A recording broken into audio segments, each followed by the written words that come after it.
نحمده ونصلي على رسول الكريم أما بعد فأعوذ بالله من الشيطان الرجيم بسم الله الرحمن الرحيم.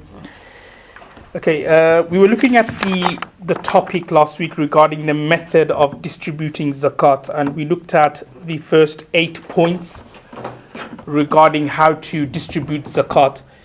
And we're now going to move on to the next paragraph where it says, number 1, that it is not jaiz, i.e. not permissible, to give zakat to a person who owns wealth in excess of his needs to the value of nisab, nor is it jaiz, i.e. permissible for such a person to accept zakat. Okay, now if you remember, we touched on this ruling in last week's lesson, so does anybody want to have a go at explaining this particular point? That it's not permissible to give zakat to a person who owns wealth which is equivalent to nisab. So nisab, I think we mentioned that it's around £366. So what's that particular rule trying to say? No, I'm not sure. No, I mentioned it last week that, let's say for example somebody who's got no money, he's got no gold or silver, but he, say for example, owns a TV, or a laptop or something like these kind of things, which are not considered to be necessities. Fair enough if it's like dinner tables, they're like necessities, or settees, furnitures, they are like necessities. But televisions or laptops or 2-3 extra mobile phones or 2-3 extra cars, one car, fair enough, that's necessity. But just say he's got 2-3 extra ones in the garage where he's not using, and if we were to add all of them up, it's more than £366. So you can't give that person zakat. Okay, even though he's crying that, oh, I'm in debt, or even though he's like making ends or finding difficult to make ends meet, like he's working here and there. So even though whatever savings he has is less than £366, but because he's got laptops, he's got all these kind of like gadgets and all these like phones and iPods and so on, which is more than £366. So therefore, you can't give that individual zakat. Okay. Any questions regarding that? I did touch on this last week, but any questions or yeah? Because it's very important, like especially when it comes to sending zakat back home to, like, say, uncles or relatives, where they say they're poor, but actually when you look at their lifestyle, they've got like televisions at home, they've got like mobile phones, and some of the mobile phones they have is more like expensive than the one you have here. So if that is the case, then these people will not be worthy of zakat. Just because you live in Bangladesh doesn't mean that you're worthy of zakat, by the way. Okay, so just keep that in mind. Okay, so it's very important that we, to a certain extent, investigate the situation before we go and give zakat. Any questions or? Okay, good. Okay, number 2. A person that does not own an amount equal to the value of nisab is known as a faqir. Is known as a faqir. This person could be given zakat, and it is permissible for him to accept zakat. Okay, so we touched on this last week as well. So somebody who has money or savings, but it's less than £366. So if you remember when we were looking at the recipients of zakat, that Quranic verse, إِنَّمَا الصَّدَقَاتُ لِلْفُقَرَاءِ. So I mentioned the fuqara or faqir, Islamically speaking, is that person who has savings less than the nisab amount. So somebody who has savings which is equivalent to £300 or £250 or £275, whatever, then he, technically speaking, is called a faqir. So you can give him zakat, and he says that zakat could be, this person could be given zakat, and it is permissible for him to accept zakat. Okay, so he doesn't have to give zakat, but obviously he can accept zakat. Okay, any questions regarding number 2? No. Okay, good. Number 3, the books of a scholar or tools of a tradesman are among his necessities, irrespective of their value. Besides these, if he does not own wealth equal to nisab, he could be given zakat. Okay, now we touched on before, we mentioned before that if somebody has anything extra like laptops or televisions or iPods, these things, and if it's more than £366, i.e. nisab, you can't give him zakat. Yeah, we made that clear. Now, just say there's a scholar or an alim who's poor, or whatever possession he has, just say whatever he owns is less than £300. Just say he's got around £200 savings. But at home, he's got like a library full of books. Yeah, and these books, there's some, some of them are quite expensive, especially the Arabic ones, these commentaries on certain hadiths, like Fathul Bari. It's around 12 volumes, but they cost 80 quid. Now, if he's got just say 2-3 of them, it'll be more than £366. Now, the question is that, just say there's a scholar, he doesn't have any savings, or whatever he has is less than the nisab, and he's got basically books which are more than £366. Now, the question is that, can that scholar, or is that scholar deserving of zakat or not? So what do you reckon? Yeah, why? Because the books are necessities. Yeah, necessities to him. Yeah. Does that make sense? Like the same way we mentioned that, settees or furnitures, these things, cookers at home, they're like necessities. So when it comes to giving that person zakat, just say if he's got a cooker, but the cooker may be worth £366, right? He could still take zakat. Why? Because cookers are considered to be necessities. But obviously we don't include laptops and these things because they're not necessities. But for a scholar, for an alim, books are his necessities. Yeah, for an alim, a scholar, he needs to always refer to his books for talks, for lectures, for bayans, for giving fatwas and so on. So therefore these are his necessities, and he says that tradesmen, the tools for a tradesman. Okay, so just somebody's a builder, and all the like machines and regarding building work, or just say somebody's like I don't know, but anyways, he does like, just say he's a construction builders, these kind of thing, painter. So he's got all these, these kind of bits and bobs, handyman and so on. So all these equipments and all these drills which he has, just say more than £366. But you don't include that. Why? Because they are his necessities.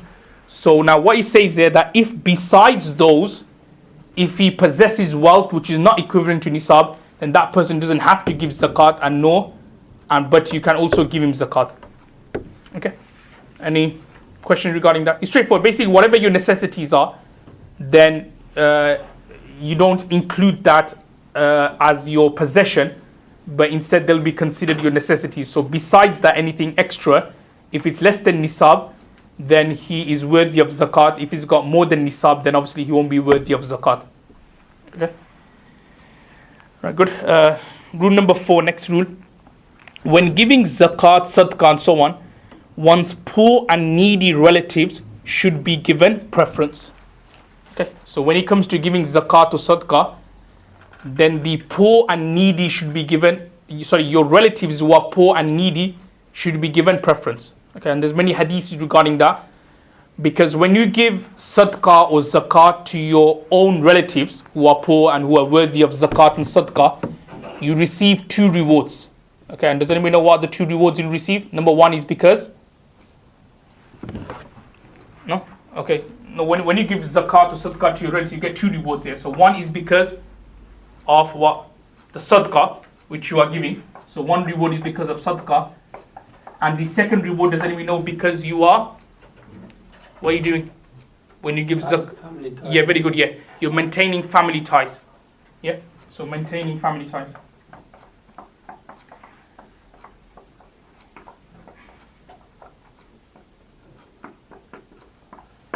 Okay, so these are 2 things. Okay, so you're giving sadaqah, number 1, and number 2 is that you're maintaining family ties. Okay, so that's why you'll get 2 rewards. You'll get double thawab when it comes to giving sadaqah and zakat to your own family members. Okay, rule number 5. Do you have rule number 5 there about a child? Yeah, good. A child of a wealthy father cannot be given zakat. So a child, now even though this child he may look poor to you, even though like he's wearing rags and tattered clothing, but he's got like a wealthy father. His father is rich. Now you can't give him zakat. But then he goes on to say that when such a child becomes mature in age and does not own wealth to the value of the nisab, he may then be given zakat. Okay. So why do you think that a child who looks poor to you, just say you see him begging outside, who looks poor to you, his clothes are all ripped, but his father's rich. Now, why can't you give zakat to that poor child? His father is responsible over him. Yeah, very good. Because children, before they reach the age of puberty, they are subservient to their father. Yeah. So children, they're tabi, we call it in Arabic, i.e. they're subservient to their father. Meaning that if the father is rich, the child is automatically considered to be rich. Even though the father is like maybe dressing him in a poor way with rags and so on. But if the father's rich and wealthy, the child's rich and wealthy. Because as the brother mentioned, that it's the father's responsibility to pay and look after the child. Yeah. Similarly, if the father is poor, the child is poor. And this subservience rule which we apply is only until the child reaches the age of puberty, because as soon as the child reaches the age of puberty, then they're separate. Okay, now if the father's rich, it doesn't necessarily mean that the son be rich. Or if the father's poor, it doesn't necessarily mean that the son is poor. That's what happens, like you'd say, people who come from Bangladesh, this country. So when you look back at their parents who are living still in Bangladesh, they're probably poor. But the son is like rich here. So that's okay because they're separate now. Because as soon as the son reaches the age of puberty, he's separate. He's now responsible for his own living, for his own actions. The parents are not. Okay, so what I'm trying to say is that up to the age of puberty, the child is subservient to the father. If the father is rich, the child is also considered to be rich. Now, even though he is acting like a poor person, he's begging even, but you can't give him zakat. Okay? Because when you look at it in reality, he's not poor, he's actually rich because his father's rich and wealthy. Any questions here? What if the father is wealthy, but the child hasn't reached puberty, but the father then chooses not to look after the child? Yeah, even then, you can't give him zakat. Even then, even like if the father's for some reason he's not looking after the thingy, the child, you can't. So if the child is begging, and that's the only way he can. You could give him sadaqah, but you can't give him zakat. That's what it is. You just have to give him sadaqah and charity, but you can't give zakat to them. Okay, any other questions? Okay, now the next paragraph then explains that the following people you can give zakat to, yeah? So you can give zakat to brothers and sisters. Okay, always look at usul and furu'i, ancestors and descendants you can't give zakat to, but those who are on your side, vertical, you can give zakat to them.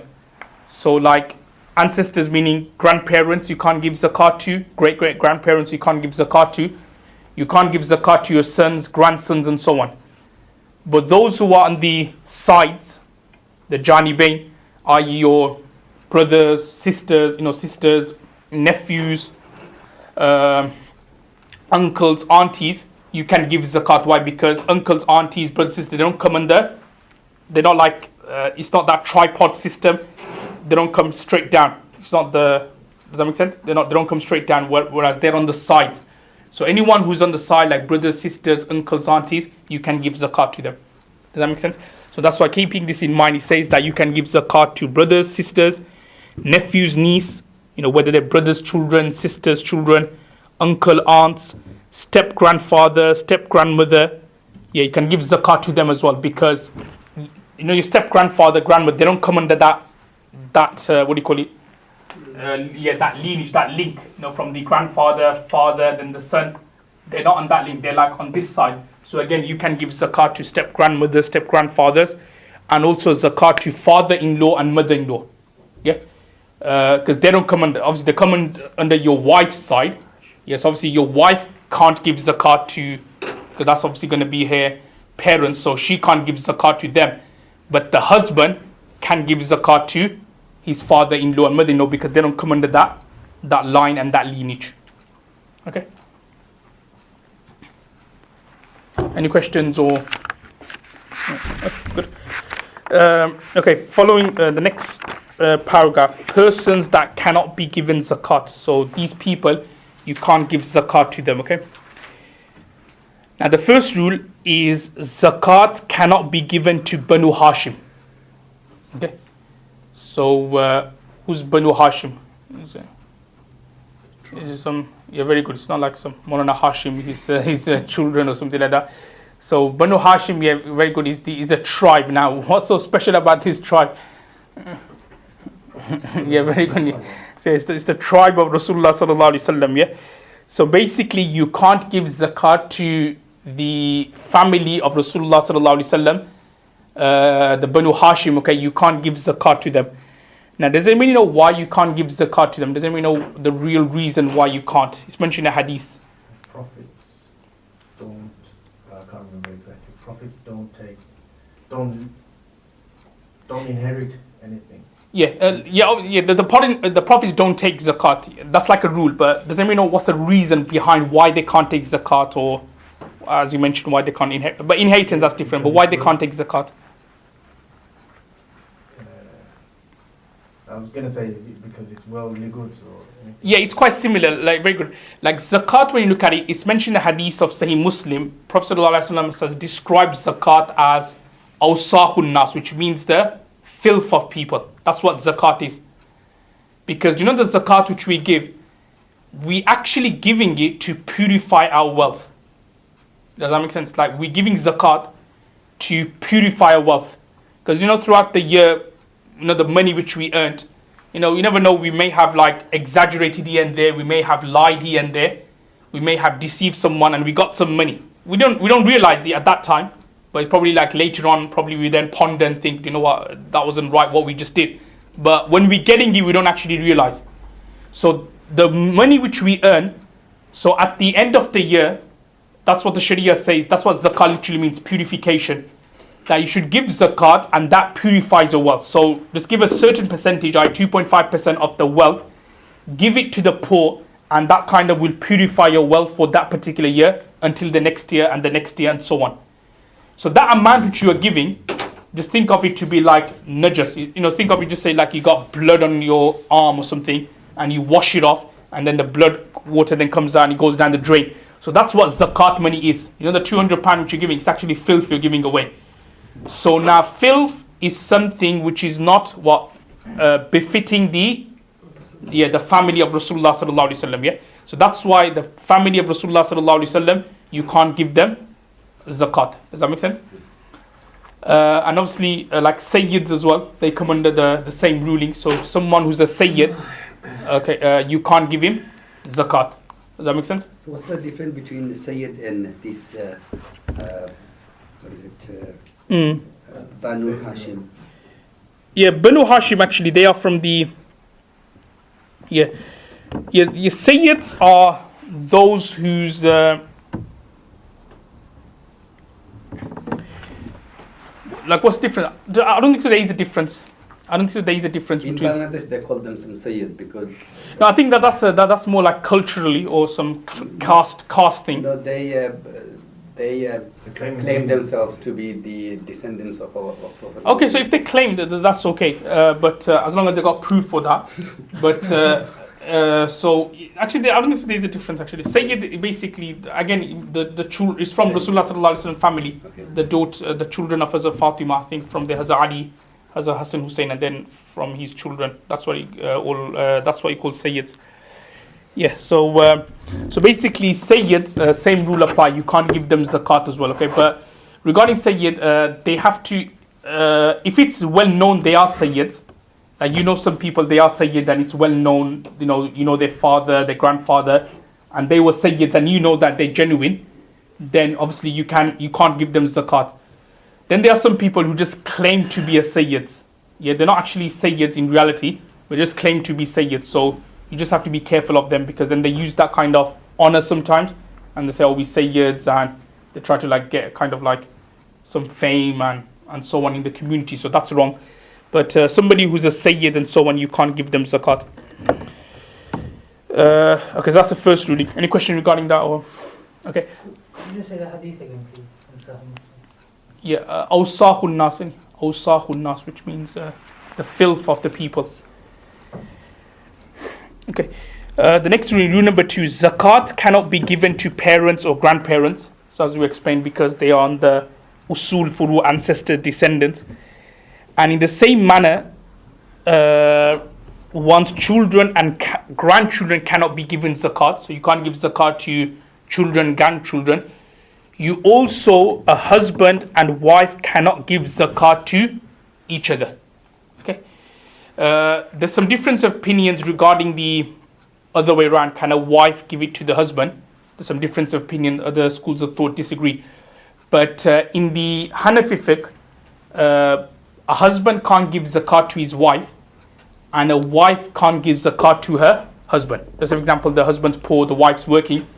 So just say she needs to give zakat, so she can't give it to her husband. Now, does anybody know why? Why wouldn't that be allowed? Husband can't give zakat to wife, or wife can't give zakat to the husband. Why do you think it won't be allowed? Obviously, it doesn't. There's no things about ancestor descendants here, but why wouldn't that be permissible? You reckon? It's a logical reason. Because they're responsible for each other, or they're going to benefit from each other's zakat, wouldn't they? Like, just example, if the husband was to give it to his wife, £200, obviously they live together, so obviously whatever the wife say buys, husband's going to be using it as well. Or just example, the wife gives zakat to the husband does the shopping, so obviously the wife's going to eat from it as well. So what's going to happen is that they kind of like will be benefiting from each other, from the zakat wealth, which you're not allowed to do. Obviously you can benefit it indirectly, and I gave the example last week of the madrasa student. That's okay, but not like proper direct like this. So therefore that's not going to be allowed.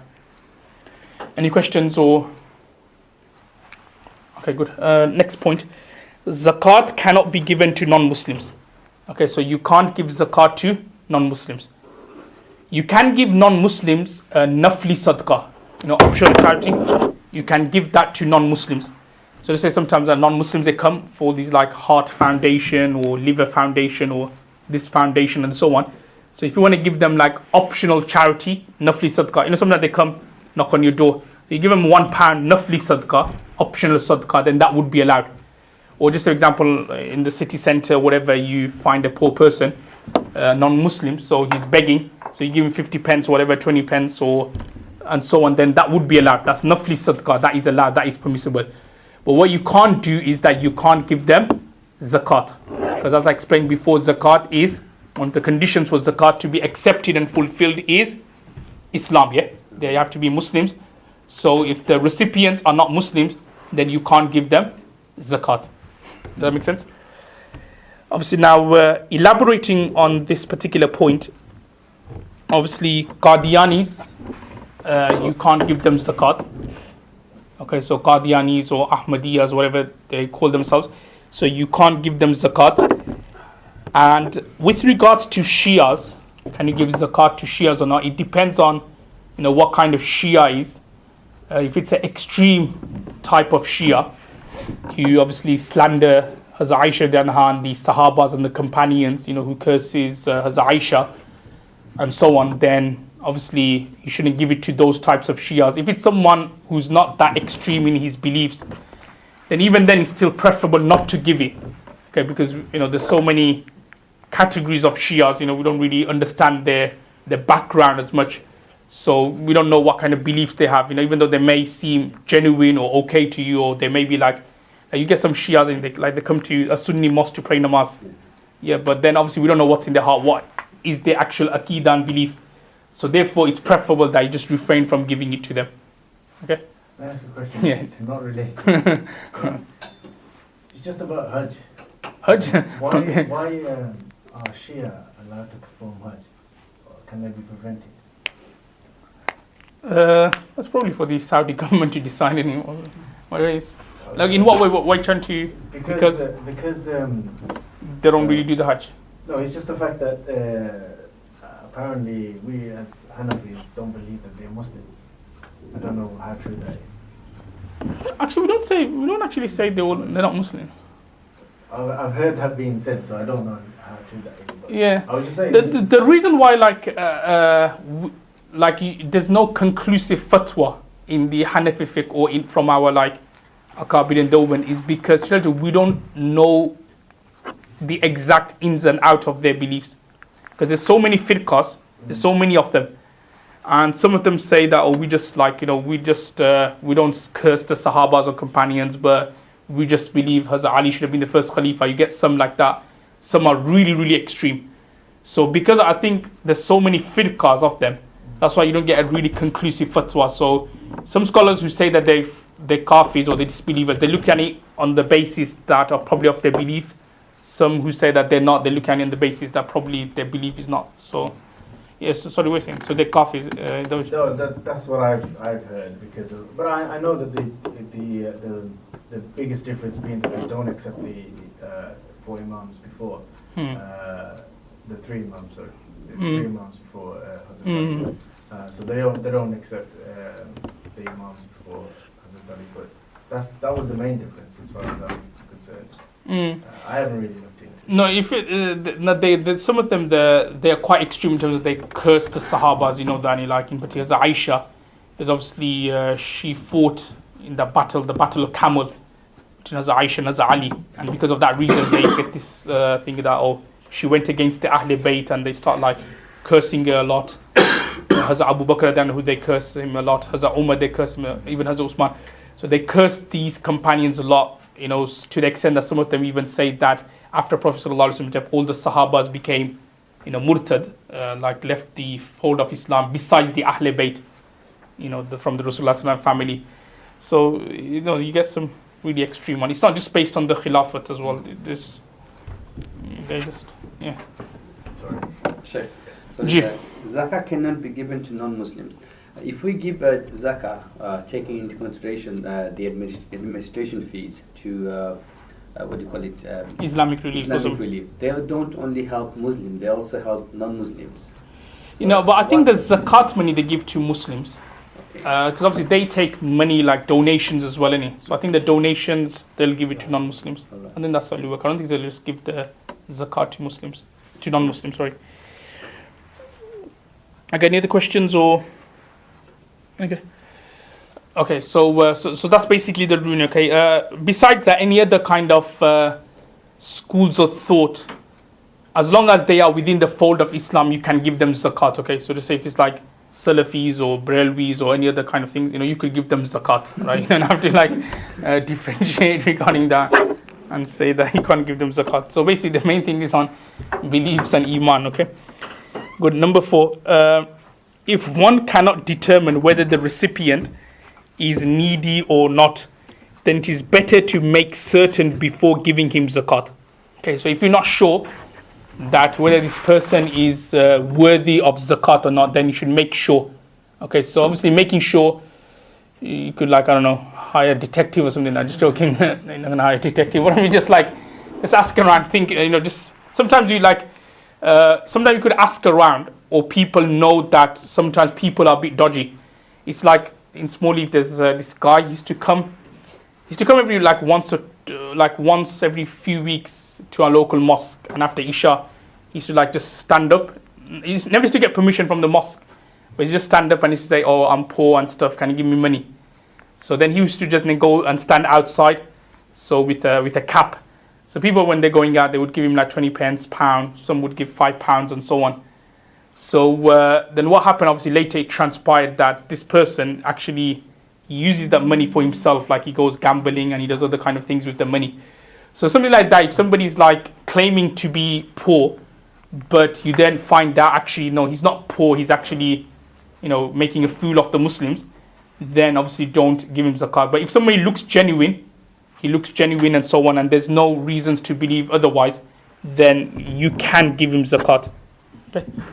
It's like nowadays people, they come in and knock on the door sometimes, ask for all these people from Bosnia and all these places. Well, I'm not sure about now, but before it's Bosnia, all these Bosnian Kosovans, they used to come and. So again, if they look genuine, then give it. But if they're not genuine, or if you think they're just making this kind of a money-making scheme, then in that situation you should refrain from giving them zakat. Any questions regarding that? No. Okay, good. So he said that it's best that you determine that before you give zakat. Now he says if zakat is given without inquiry and subsequently it is known that the recipient is wealthy, the zakat is not valid. It has to be given again. Okay. So if you try, like just an example, you just gave it to him without any tahqiq or investigation, and then you realize that he's not actually worthy of the zakat, then what you should do, your zakat will not be accepted. You need to give it again.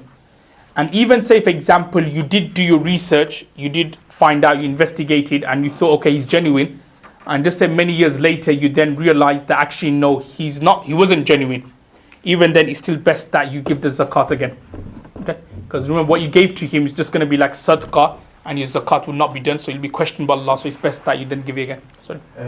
If you do come across a situation like that and you find the person's not worthy, and you're allowed to ask for the money back.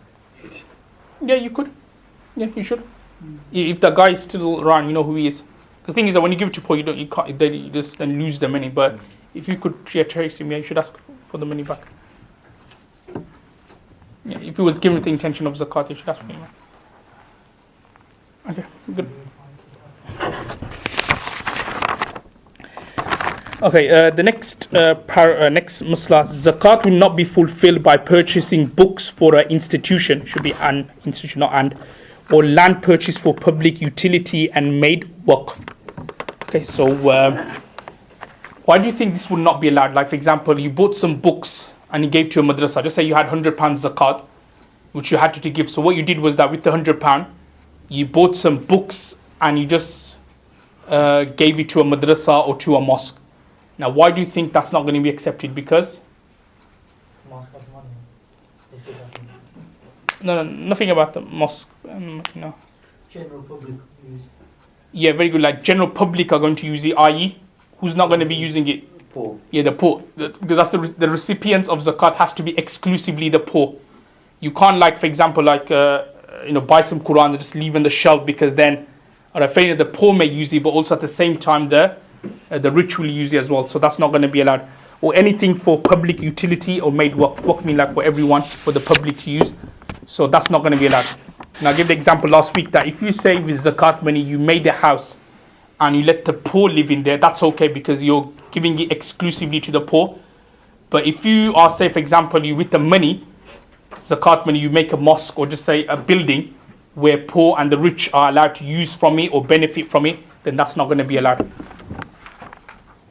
Okay, any questions, or if we look at the next section, or okay, we'll just quickly flick through this section here.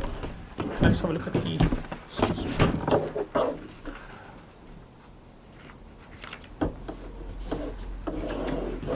Okay.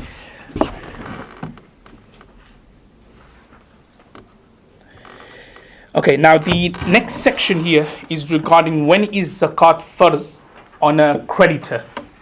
Okay, so when is zakat farz on a creditor? Now, we read before that if someone is in debt, like he himself is in debt, then we read the masla that after he pays off his debt, if he's got any money outstanding, and if that is equivalent to the nisab, then he has to give zakat on that, okay? This paragraph or this particular page here is looking at it from the creditor's point of view, that just say Abdul Rahman, he borrowed, say, Zayd £1,000. Now, we're not looking at the masla from Zayd's point of view, because Zayd's in debt. We're not looking at it from his point of view.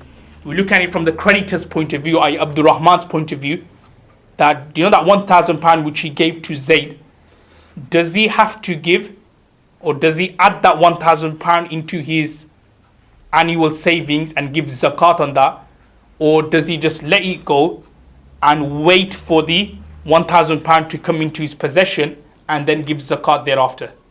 Does that make sense? Okay, so this is what this chapter is about. We're not looking at it from the debtor's point of view, because we already touched on that before. He doesn't have to give zakat. However, if after paying off the debt he's got some money outstanding which is equal to nisab, he'll have to give zakat. But we're looking at it from the creditor's point of view. The guy who gave the loan, what does he do? Okay. Now we'll just skip the first paragraph because that's not that important. It just talks about some of the issues about witnesses and so on. Let's look at what it says. Loans are basically of three types. Okay, so there are three types of loans. Okay. Now the first one is called qawi. In Arabic, it's called qawi, i.e. secure loan. An example of a secure loan is, or what's the definition of secure loan, is if cash, gold or silver has been given as a loan. Okay, meaning in other words, you borrowed say £100 to someone, or you borrowed £1,000 to someone, or £3,000 to someone. Basically, when you're given gold or silver, like in other words cash, or anything like or even gold as well, as a loan to someone, like someone to use, someone to borrow. Okay, or when merchandise has been sold on terms and the payment has been sold on terms and the payment is received after a year or two. Now a second example of dayn qawi is basically where you sold merchandise meaning goods. Like just say you're a shopkeeper and you've sold some goods like food, or like say for example you own like say just say you own like say a company or something like cars, and then you sold 2-3 cars for £1,000, 2-3 grand and so on. Now the guy who bought these cars from you, he hasn't paid you off yet. Okay, so when you look at it, that's like a loan, isn't it, in a way? Do you know when you sold a car to someone, say for £2,000, and that guy hasn't paid the £2,000 off yet, that's like you giving him a loan. You gave him a £2,000 loan. Okay, so that's like another example. Okay, now what's the ruling with regards to this type of loan? The ruling is what he says at the bottom, where he says that zakat for those years prior to payment will be first. I.e., when you receive this amount, then you will have to give zakat for the previous years. Okay, so just an example, like you borrowed someone £1,000, and just say 2-3 years later he pays you back the £1,000. Now the ruling is that you will not only have to give zakat of that year, but for the previous 2-3 years you will also have to give zakat as well. Okay, we understood that so far? So basically what I'm trying to say is that, you know, when you borrow money to people, technically speaking, and this is why it's mentioned like in books of fiqh, you know, like even your Talimul Haq and so on, it's mentioned that at this moment in time you don't have to pay zakat yet, but you'll pay the zakat when you receive the entire amount, but then you'll have to give zakat for the previous years. Okay, so just say you received the £1,000 2 years later, so you'll have to give zakat for the previous 2 years as well. But at this moment in time, when he hasn't paid you off, you don't have to give zakat. Everyone understood that? So this must like it. So that is what is mentioned in the books of fiqh. Now let me just elaborate, because obviously the downside to this ruling is that sometimes what happens is that people find it difficult, or they forget, or they find it difficult how to calculate zakat of previous years. Does that make sense? Because obviously the rule is that just say somebody paid you like 10 years afterwards the £1,000. You don't, for this moment, at that moment in time, just say he borrowed this in 2002, £1,000, and 2012 he's paying you the £1,000 back. Now, technically speaking, the rule is that, you know, the 10 years from 2002 to 2012, you don't have to give any zakat on that amount. But when you received it in 2012, then you will give zakat on £1,000. Now, and also for the previous years. Now, the problem that leads to is that people then find it difficult to give zakat for the previous years. You know, they start like they miscalculate sometimes. You know, sometimes even when we're working out 1 year's zakat, we get sometimes mistakes in calculating. We have to like do it 2-3 times. We sometimes phone the scholar imam and we just kind of make sure with him, and then we give the zakat. Now, if you're telling this guy to give zakat for the previous 10 years, you'll probably end up with some random figures and so on. So that's one problem. And the second problem is that sometimes people, they forget when they gave this, when they borrowed the money. That's another thing. You know, was it 2002 or was it 2003? And they start saying, no, well, my son's marriage was in 2002 and I gave it like a week after. Then they think, oh, when was that? Then, you know, they kind of like miscalculate sometimes. So sometimes what could have happened is that actually they probably borrowed this guy in the year 2000. So it's actually 12 years, but they miscalculate and they end up with 2002. So that's the problem people have when it comes to giving zakat for previous years. So therefore, contemporary scholars have said that even though you don't physically have the £1,000 in your possession, but what you should do is that every year you should just pay it. They basically add it on, even though it's not physically there, but add the £1,000 with your other assets, other savings, and just give 2.5% of that. So that saves you the hassle that when you do receive it for backtracking and 10 years or 12 years behind and so on. Okay, any question regarding this one? So basically, in a nutshell, what I'm trying to say is that in the books of fiqh, because when you look in your books of fiqh, like your Behshti Zewar, like your Talim al-Haq, or any of the classical books, it does say that you don't have to give zakat now. You give zakat when you receive it, and then give zakat for the previous years. But contemporary scholars said that because people forget and so on, it's more better that they give the zakat, even though physically speaking, they don't have that amount with them.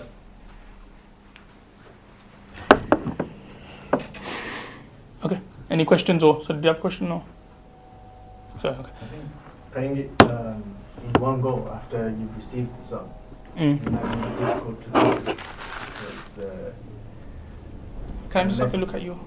unless you actually because if you pay, for example, if it's over 10 years, the first year if you assume that you have 1,000 and you pay 2.5% on that, the second year you would pay 2.5% on 2.5% less than the previous year. Yeah, so next year you'll have to give like 2.5%, £975 in it. Yeah. So it gets Less. Yeah, it gets less all the time. So it gets more and more difficult to calculate. If it's for previous years, yeah, it is. If it's more than X amount of years. So Yeah. it probably is much easier to pay. Yeah, it's much easier to add it on. Yeah. To add it on, yeah. It's much easier to add it on. Okay, we'll just move on to the next category. We're not going to look at all of them because some of them are not actually that important. The next category of dain or qarz is mutawassit qarz, yeah? Mutawassit dain. And mutawassit or insufficiently secure loans, as they call it, applies for property. Yeah. So he says there that if you look at A, what he says, if a loan is not cash, gold, silver, or merchandise, but a property which was sold and the value of it is that of nisab, then it is called a mutawassit loan. So property basically means houses, yeah, or buildings and so on. So that's the difference between qawi is more like gold, silver, cash, and mutawassit and other kind of like merchandise, whereas mutawassit is got to do more with properties and buildings. So just say for example, like you sold a house, and generally speaking, when you sell a house to someone, very rarely that guy is going to have all the cash ready. Just say you sold a house to him for £100,000. Very rarely that guy is going to have £100,000 there and there. Does that make sense? So what could happen is that he only paid £50,000, but you know the other £50,000, which he says I'm going to pay over the next 10 years or so, that will be like mutawassit loan. Okay, it's similar to a mortgage, but look at it from more Islamic mortgage rather than, because obviously the other mortgage that's like with interest and so on. But this is more like a loan, which the seller is giving to the buyer for the remaining property or the remaining amount of the property. So this is what is called mutawassit loan. Now the ruling of that, the last line, he says, thus zakat for those years prior to payment will not be farz. Now basically, in other words, what I'm trying to say is that when he receives this amount, he doesn't have to give zakat for the previous years. Okay, does that make sense? So when you receive it, he doesn't have to give zakat for the previous year. So you know that 50,000, he received it, say like the full amount, say 10 years later. So when he receives it, then he will start giving zakat from that year. But for the previous years, he doesn't have to give zakat. Okay, so that's what this ruling is. Does that make sense? So basically, mutawassit loans, like for property and so on, you don't have to give zakat for the previous years, but you'll give zakat for the when you receive it. That's what it is. And the third category loan, so can I just use that? Got some extra notes here. Okay, now the third category of loan is called Za'if loan, insecure loan. And examples of insecure loans are if money owing to one is not in lieu of cash, gold, silver, merchandise, or personal effects or property which is sold, but it is due to outstanding inheritance, bequests, mahar, dowry, salary, and so on, then this is called a Za'if loan.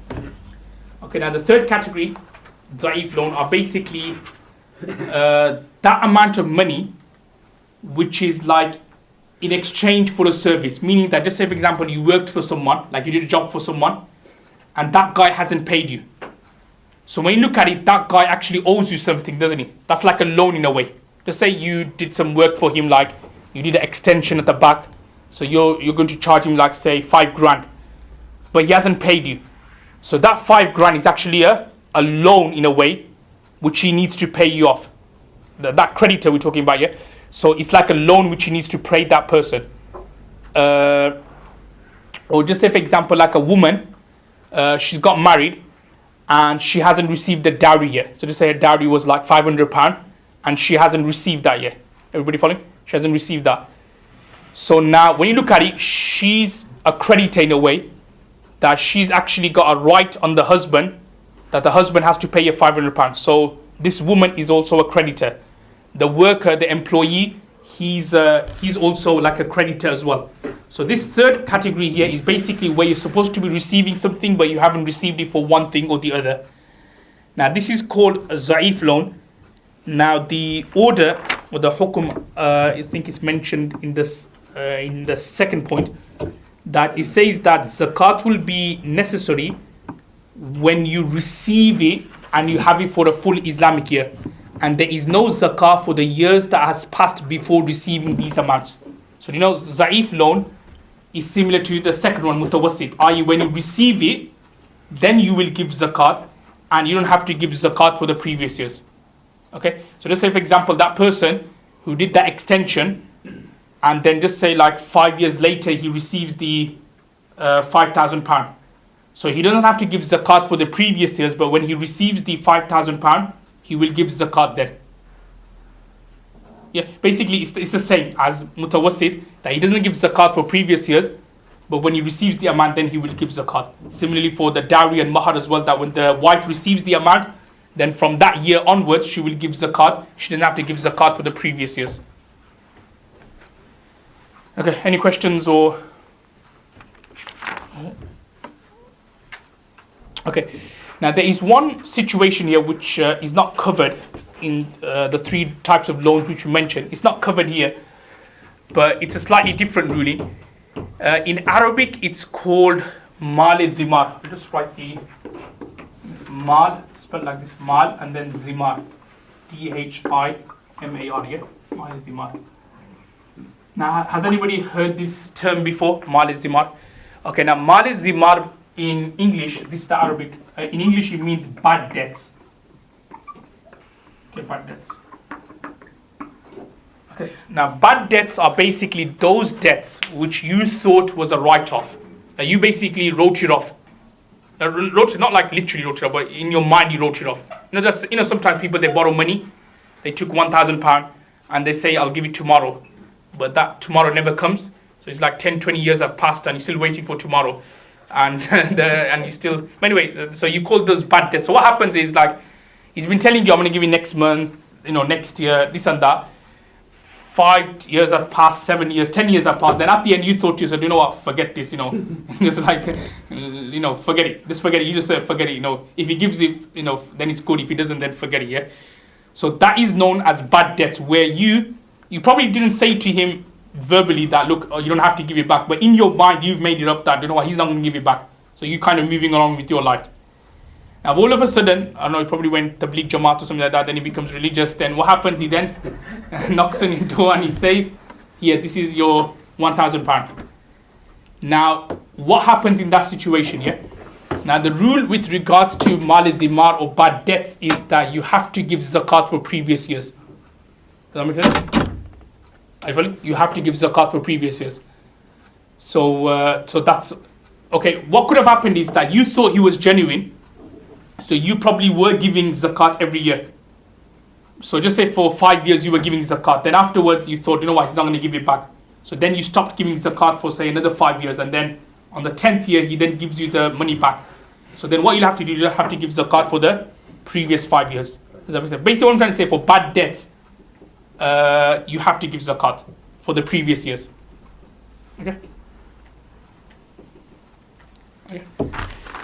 Okay, and the next section, we'll just skim through. You could have a read of it in your own time. Basically, we're just going to skim through 1 or 2 points here regarding zakat on merchandise. Okay, zakat on merchandise. So basically, zakat on merchandise basically means like business and these kind of things, goods. So you have to give zakat on that. Okay, zakat is also obligatory on that as well. I think it's on the last page. Okay. Now, if you remember when we first touched on the zakat section, I mentioned that zakat is obligatory on 3 things. Yeah, they are cash. Number 2 was gold and silver. Can anybody remember number 3? Yeah, like goods on for sale. So any goods which you have with the intention of resale, zakat is obligatory. So cash and gold and silver, you have to give zakat in all situations, whether you've got it for adornment, whether it's for business, just whatever, you got cash, you have to give zakat. Now, do you know the other things like laptops, mobile phones, books, tables, these they're not zakatable assets. However, they do become zakatable if you are doing a business on them. Let's say you're selling tables. Yeah, so now because of that reason, you now have to give zakat on the value of the table.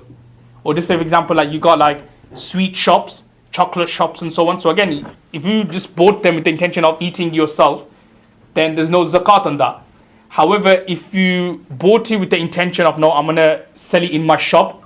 So these sweets, these penny sweets even, they also now become zakatable as well.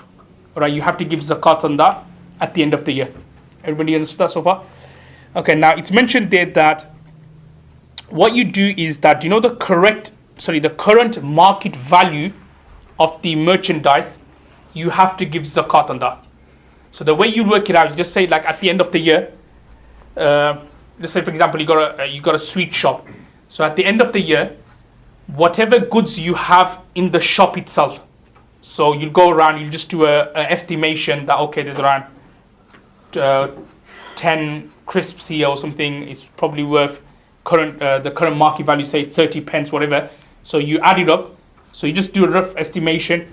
Also on top of that, any stocks which you have, any goods which you have in stock, like say you got more crisps in the back somewhere or in the warehouse or something like that. You add everything up, and whatever amount you have, you give 2.5% of that. Does that make sense? I'll give you an example just of a mobile phone shop. So basically, you've got mobile phones which you are selling. So whatever the current market value of the mobile phone is, so you add all of them up, and just say, for example, you've got like mobile phones, say in your warehouse somewhere, or you've got some which you're gonna get soon, like you made an order and it's gonna come soon. Then you add all of them up, and then you just give 2.5% of that. But how long these mobile phones has to be in the shopkeeper's possession? 1 year?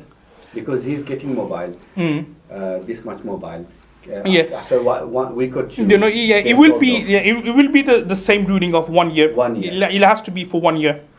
I think it's in the notes. Should be somewhere that it has to be like with everything. It has to be for 1 year. But not many businessmen, they keep it for 1 year. They come and go. That's it. No, it's like as I explained before. Like it's like similar. I think what I've explained before about the zakatable year. So whatever you have from 1 lunar year, so from when your shop started to the next lunar year. Okay. So whatever you have at that moment in time in your shop or in the warehouse, altogether you give zakat on that. So even though you didn't have that mobile phone for a year, then you still have to give zakat. Okay. Yeah, that's how it works. Obviously, it'll be a very large amount, but that's what business tends to be large amounts.